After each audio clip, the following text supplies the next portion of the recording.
Alors, bonjour à tous, ici Sentinelle. J'ai le plaisir, le bonheur même, je vais dire, de m'entretenir aujourd'hui avec Dani. Nous allons parler de différents aspects concernant les églises maisons.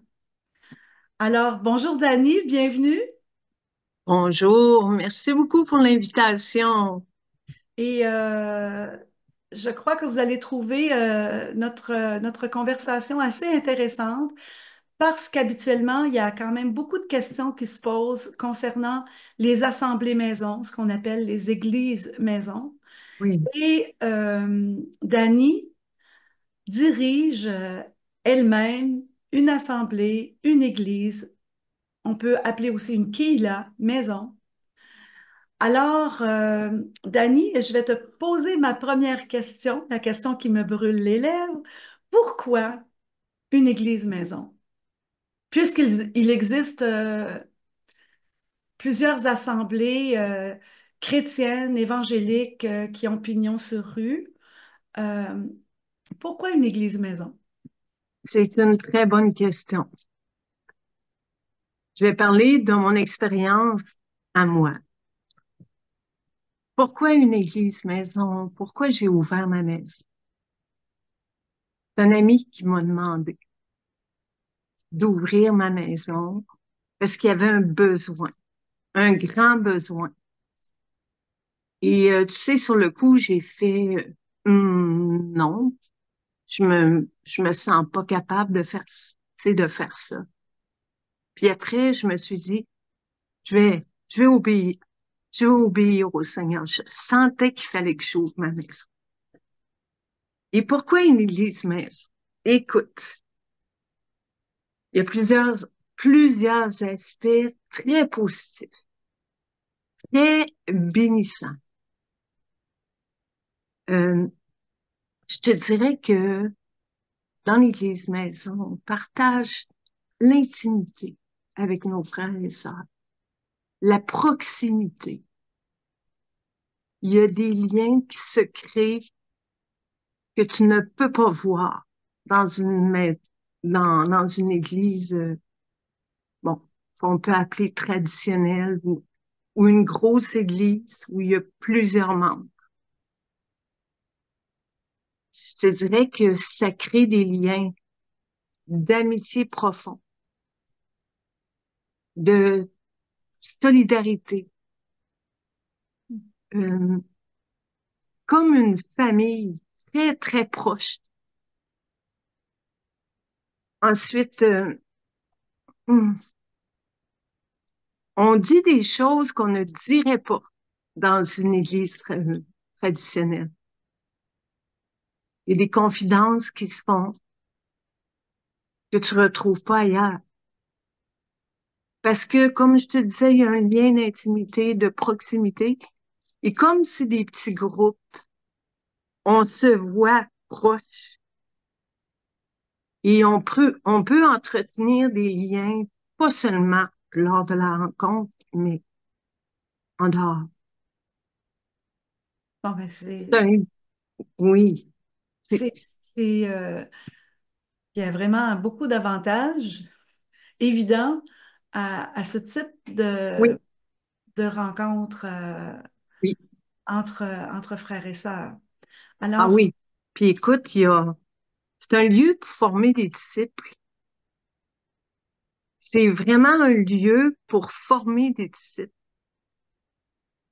parce que j'imagine aussi que les questions qui te sont posées lors des rencontres, ben, je veux dire justement, comme tu disais, il y a beaucoup plus de liberté euh, à cause de la proximité, euh, puis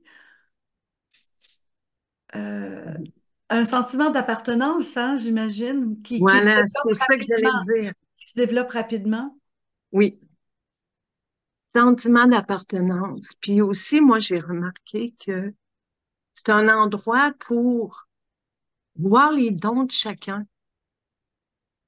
Tu vois, quand on est ensemble et tout à coup, quelqu'un se met à chanter, là, tu fais wow. t'as une belle voix, chante pour nous, chante pour le Seigneur. Et la personne prend confiance. Et pour lancer aussi les dons que le Seigneur nous a donnés. Parce que quand on est en petit groupe, c'est beaucoup plus facile de se tromper, entre guillemets, de s'exercer et de se tromper que devant une grosse église. Donc, c'est un endroit vraiment intime. Oui. Euh, Euh, la question que je me pose tout de suite comme ça, ben, disons que je veux te donner l'opportunité de pouvoir y répondre parce que je connais déjà la réponse. Mais en ce qui a trait aux diverses dénominations chrétiennes, oui, euh, oui, euh, bon, que ce soit peu importe lesquelles. Moi, je parle toujours de dénomination chrétienne, par exemple. C'est bien important. Je ne parle pas oui, au niveau sectaire, etc., là. Vraiment, au absolument. niveau des dénominations chrétiennes, parce que, parce que on parle de l'importance d'avoir expérimenté la nouvelle naissance. Donc, et on se comprend en disant en nommant cela ainsi. Euh, dans une assemblée, une église, une quille à la maison, comme chez toi, qu'est-ce qu'il y en est de toutes ces étiquettes pentecôtistes, baptistes, chrétiennes évangéliques et tout ça?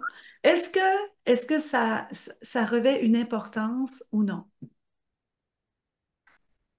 Moi, je te dirais que mon église maison a ma couleur à moi. Ça veut dire, Parce que ça veut dire que moi, je donne ce que j'ai reçu dans mes études bibliques et tout. Et comme j'aime beaucoup les racines hébraïques, j'apporte souvent l'étymologie des mots. Euh, je prêche pas. C'est pas des prêches que j'amène. C'est plus des enseignements.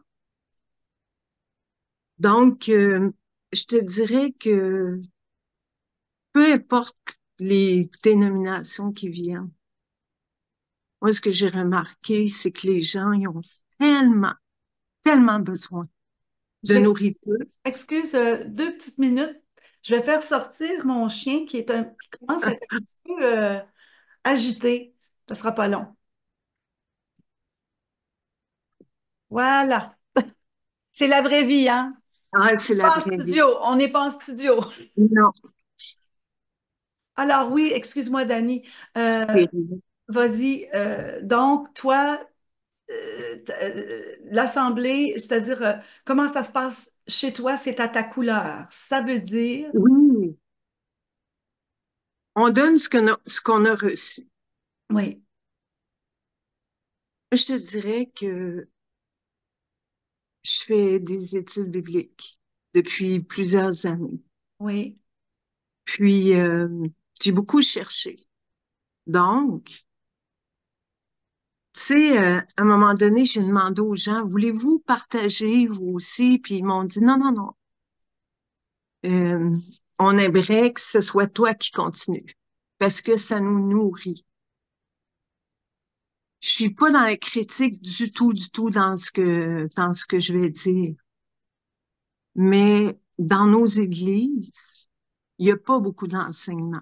Il y a beaucoup de prêches, mais peu d'enseignement, malheureusement.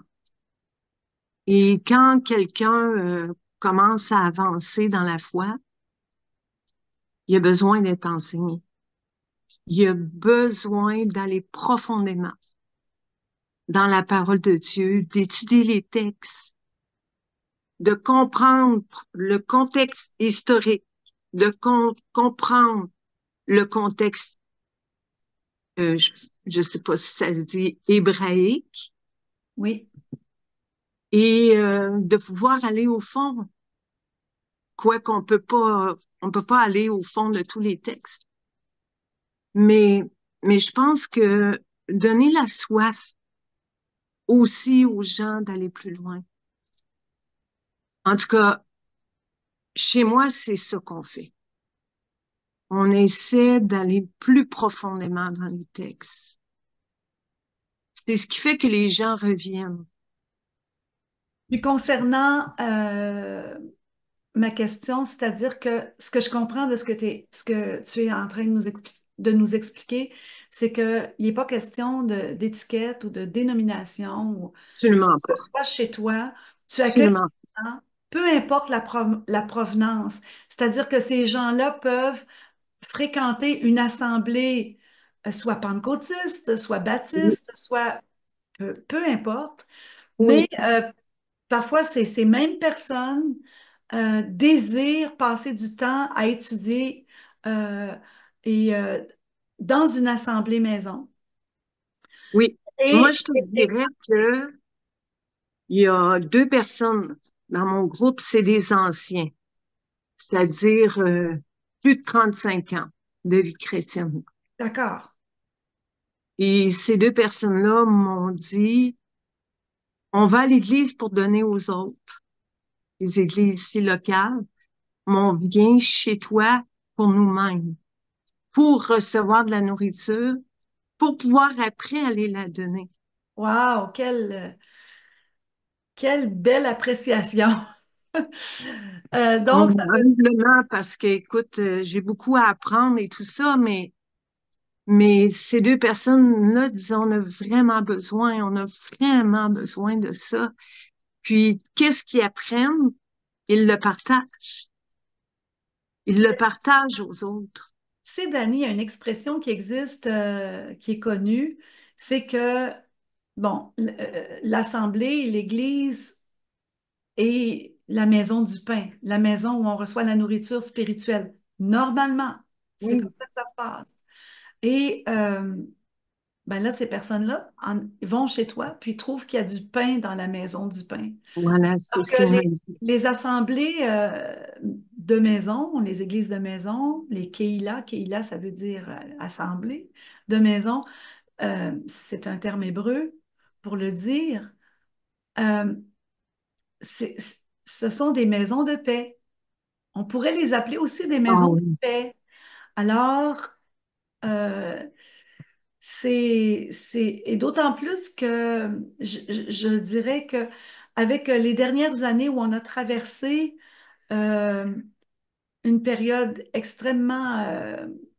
extrêmement pénible, euh, de restrictions, de, oui, de restrictions humaines à se rencontrer, et que c'est vital pour un enfant de Dieu. C'est vital pour un enfant de Dieu de pouvoir avoir des contacts ah entre oui, nous, pour pouvoir s'encourager, pour pouvoir oui, prier ensemble, pour pouvoir louer Dieu ensemble, pour pouvoir manger ensemble, oui. approfondir la parole ensemble. Donc, je trouve qu'il est important de faire connaître ce moyen, cet important et précieux moyen de pouvoir continuer d'avancer spirituellement ensemble, mais dans les maisons, ce qui était le modèle de l'Église primitive. Il ne faut pas Primitive, voilà. l'oublier. Oui. Et ça m'amène à te poser la question, Dani, au niveau de... Parce que j'entends des personnes peut-être qui sont en train de se dire oui, mais, oui, mais. Donc, ma prochaine question, c'est quelles sont les qualifications? C'est pas une question piège, hein? Quelles sont les qualifications pour diriger une église maison? Écoute, tu m'avais soumis un peu avant cette question. Oui, Et je vais dire que j'ai été surprise par ce que j'ai trouvé parce que je m'étais jamais arrêtée pour savoir parce que tu sais, moi, quand on m'a demandé d'ouvrir ma maison, je me suis dit, j'obéis. Est-ce que je me sentais compétente pour le faire? Absolument pas. est-ce que j'avais plein de monde autour de moi pour venir? Absolument pas. On était deux. J'ai obéi. Et petit à petit, Dieu forme, Dieu donne, Dieu ajoute. Et je te dirais que l'élément qui est totalement central, tu peux pas passer à côté. C'est l'amour. L'amour que tu as pour Dieu, ta dévotion pour Dieu, ton désir d'apprendre, de faire pénétrer les Écritures en dedans de toi, que les Écritures deviennent un avec toi. Ça, c'est incontournable. Et l'amour pour les autres, c'est le désir de donner, le désir de rassembler, le désir de voir des gens avancer, de voir des nouvelles naissances aussi, de voir des gens délivrés, libérés, fortifiés, de voir des sourires, de voir des gens qui sortent d'un paquet de problèmes, d'un paquet de défis et que l'Éternel les aide et qu'ils y arrivent. Ça, je pense que c'est la base. Et tu sais, pour être capable d'ouvrir ta maison, il faut que tu te nourrisses toi-même. Parce que tu donnes ce que tu as reçu. Tu peux pas donner autre chose que ce que tu as reçu. On donne ce qu'on a. Et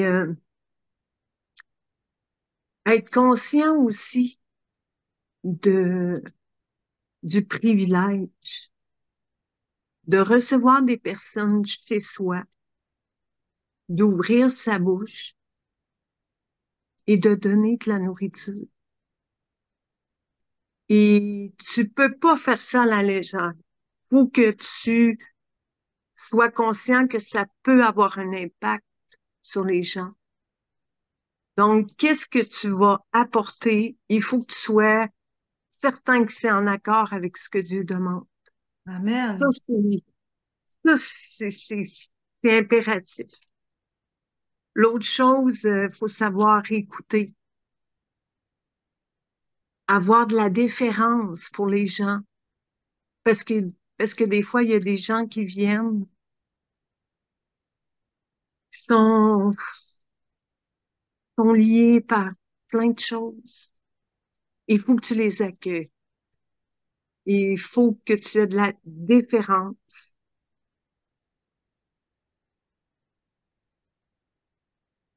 euh, pour leurs défis. Être patient, aimant, mais ça veut pas dire que tu laisses passer tout, là.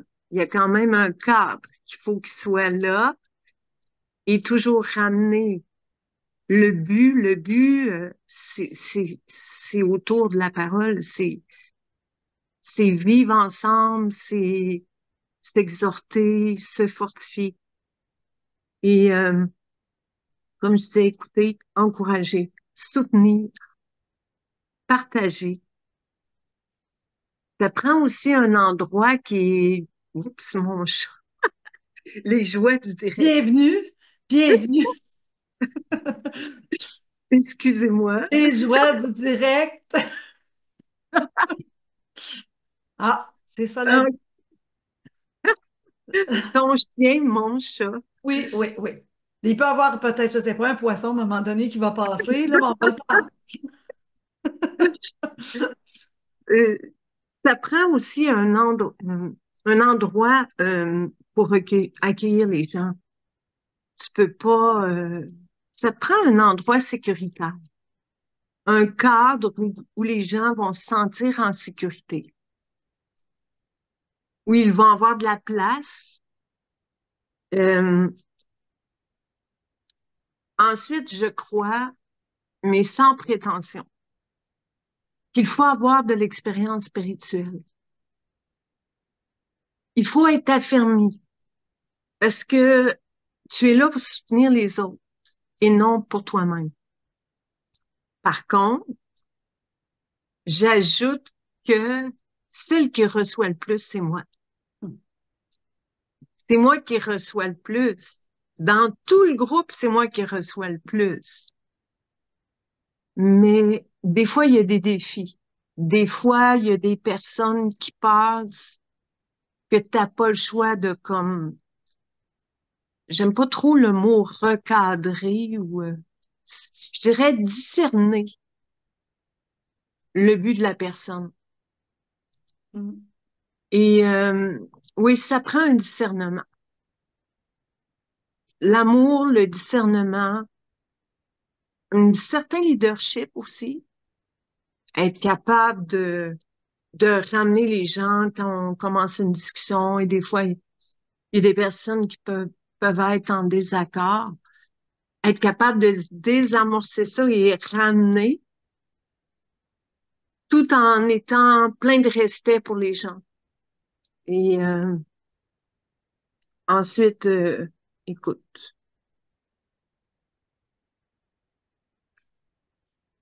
quand je regardais ça, je me disais, au départ, quand j'ai ouvert ma maison, si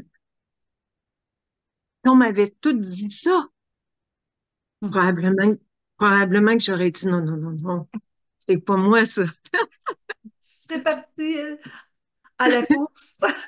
Oui, puis tu sais, au début, faut pas non plus être trop dur avec soi-même quand on ouvre notre maison parce que les premières fois, c'était pénible. Parce que j'avais jamais fait ça, moi, prendre la parole devant les gens, apporter ce que moi je recevais. C'est facile de prendre des notes, apprendre. Mais quand tu le communiques aux autres, oh! Et les premières fois, c'était long. Et des fois, je passais du coq à l'âne et c'était pas, mais les gens étaient patients. Les gens étaient patients. Ils me faisaient le feedback. Ils me disaient, ah, ben moi, peut-être un petit peu plus court. Ou... Là, je disais, ah, OK, je vais essayer d'être plus concise, plus, mais il y avait La patience s'exerçait des deux côtés. puis au fil du temps, L'expérience entrait aussi, hein, des deux côtés des deux côtés. de ce type de ce Oui, type de réunion. Donc, oui. Mais José, oui, j'ai vécu des choses ici. Wow. J'ai entendu des gens avec une sagesse. Des fois, je leur disais, mais vous vous rendez compte de ce que vous êtes en train de dire? J'ai dit, mais c'est d'une bénédiction puis d'une richesse oui, tellement profonde. C'est oui. des choses qu'on n'aurait pas pu vivre. Le Seigneur parle à travers chacun. Oui, C'est pas l'apanage de quelques supra-spirituels. Seigneur absolument pas. parle à nos cœurs, puis on Oui, partage, puis on grandit en oui, partageant les uns les autres ensemble. absolument. Tellement C'est beau. d'une bénédiction. Si tu savais, des fois, quand les réunions finissent, je dors pas beaucoup la nuit parce que je suis tellement bénie de ce que j'ai vécu. Puis je vois tellement la grâce de Dieu qu'à chaque fois, je fais, wow, qu'est-ce que t'es bon, Seigneur? Qu'est-ce que t'es bon? Qu'est-ce que t'as fait dans la vie de telle personne Mm. ou ce que je repasse ça dans mon cœur, puis je vois Dieu qui agit vraiment. Puis j'ai vu des personnes libérées, j'ai vu des personnes s'ouvrir sur certains défis qu'ils avaient devant eux. Je les ai vus s'épanouir, je les ai vus avancer, découvrir plus les Écritures, avoir le goût d'aller plus loin. Puis ça, c'est la plus belle motivation que je peux pas avoir. Je comprends. En parlant des Écritures, je t'entends nommer ça, puis ça m'amène justement à une question. Euh, il existe plusieurs versions de la parole de Dieu, de la Bible, des bonnes versions, des excellentes versions. Est-ce qu'il y a une version que toi tu utilises, que tu aimerais partager, recommander? Ah oui, celle-ci, La Bible juive complète. Pourquoi? complète. Pourquoi tu la préfères?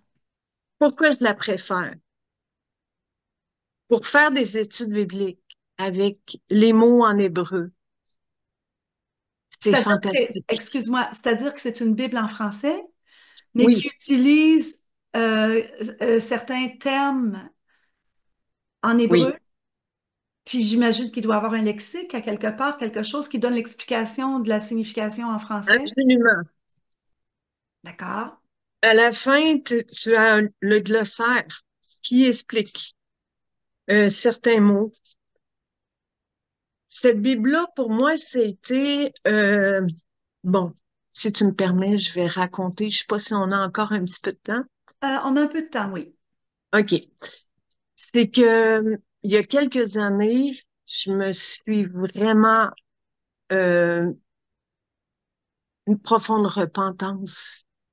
Même si ça fait près de 41 ans que j'ai donné ma vie au Seigneur, il y a quelques années, j'ai vécu une autre profonde repentance. Ce qui a fait que j'ai dit là, Seigneur, ça va être sérieux. Je veux faire rentrer les Écritures, je veux apprendre, je veux faire un avec ta parole. Et, euh, et je lisais, bon, une version de la Bible, mais je voulais plus. Et c'est quand j'ai découvert cette Bible-là avec, avec les vrais mots en hébreu, j'ai pu chercher, j'ai pu apprendre des choses que j'ignorais totalement. Euh, Ça m'a emmené vers les racines hébraïques, l'étymologie des mots. Et là, j'étais profondément surprise de découvrir ça. Je te dirais que au début, pour moi, la Bible, j'étais comme sur l'océan en surface. Et quand j'ai découvert les racines, wow, là, j'ai plongé dans l'eau profondément. Et en plus, je suis ressortie, j'ai vu le ciel, j'ai monté en haut. C'est pour te donner la profondeur de... J'ai un peu de la difficulté à l'exprimer, mais Cette version de la Bible a été pour toi vraiment comme une révélation ah oui, au niveau de la compréhension des textes. ah oui, je vous la recommande vraiment, Bon, vraiment. parfait. Oui, Et je voulais te demander, Dani, aussi, tu sais, on pourrait parler plus, on pourrait sûrement dire plus de choses, mais je tiens vraiment à savoir, les gens, que vous laissiez en commentaire si vous voulez en savoir plus concernant les églises maisons. Si vous avez des questions, n'hésitez pas à laisser des commentaires sous la vidéo. Et j'aimerais terminer en te demandant conseil à propos de comment trouver une vraie église maison. Euh, Pas une secte, mais vraiment un endroit oui, fiable. Comment ça s'est passé pour toi assez rapidement, si oui, tu peux répondre à cette oui. question avant de terminer, parce que malheureusement, nous sommes limités à un certain temps, donc Oui. je te laisse nous expliquer. Écoute, moi, je peux parler de ce que j'ai vécu. C'est que nous, on était deux pour commencer et c'est du bouche à oreille. Un D'accord, a dit à l'autre, l'autre a dit à l'autre. Et d'accord. c'est comme ça que Que le groupe dans... s'est formé.